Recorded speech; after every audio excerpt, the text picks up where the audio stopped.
Hello, welcome to another edition of the Stench of Truth. Happy New Year, Pakistan. Benazir Bhutto assassinated. Al-Qaeda blamed. Immediately afterwards, strikes me as very similar to the JFK assassination, which the newspapers reported the very next day, the official government story. Lone nut Marxist fires 3 shots and kills the president from the 6th floor of the school book depository. I predict that the assassination of Benazir Bhutto will be Pakistan's equivalent of the Bobby Kennedy assassination here in this country.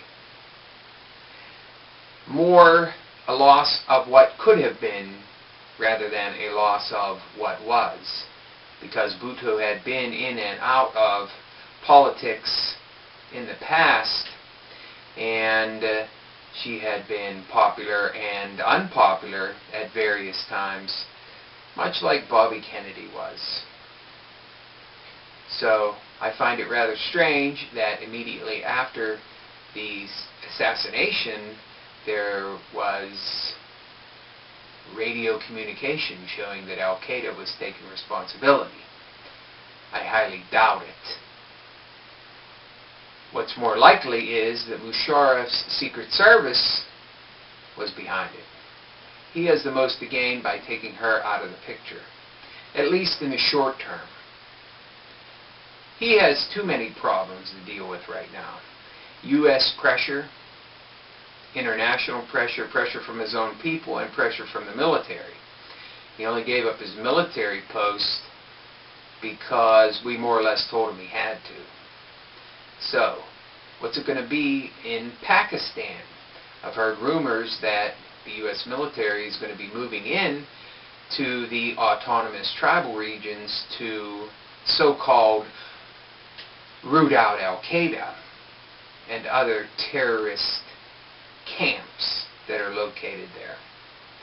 And because Mushareff is too timid, I guess, to crack down on those areas as much as the U.S. would like, there is these rumblings that I'm hearing that U.S. troops are going to be moving in there.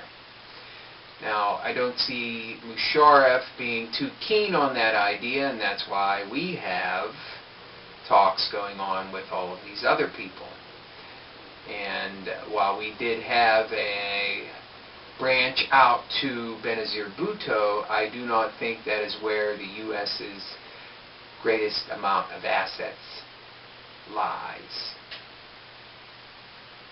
I think they have another hand in Pakistan working, probably with an ex-general, someone who is currently in exile, maybe on their way back. But chances are we're putting our money on a different horse there. Mushareff is on his way out. He just doesn't want to go quietly. So, Benazir Bhutto, first one to go. Probably more unrest on the way, which will serve the purpose of this administration, because if troops are needed to go into Pakistan, then what is better than a tremendous civil unrest? So, what do we have? The continuation of the never-ending war on terror, because the Pakistani so-called autonomous tribal areas are home to Al-Qaeda and various other forms of deadly terrorists that have to be put a stop to. So, where are they going to lay the blame when the final tally is done? Will it be Al-Qaeda? Will it be the Pakistani Secret Service, which I vote for? Will it be the U.S.? While reaching out to her at the same time, maybe getting rid of her because she wouldn't toe the line. It's a possibility. More civil unrest in Pakistan? Definitely. An excuse for U.S. invasion, or at least the use of troops in quelling that? I think likely. So, This is the next tipping point in the never-ending war on terror. Pakistan. More troops, more military, more money in the coffers of the warmongers. So, say a prayer for Pakistan. Say a prayer for those who lost someone important to them in Benazir Bhutto. Say a prayer for our troops that we don't end up going in there as well. Because if we do, we'll be there for years and years and years. Just like Iraq, just like Afghanistan, and just like Iran, if that ever comes about. Thank you. Good night.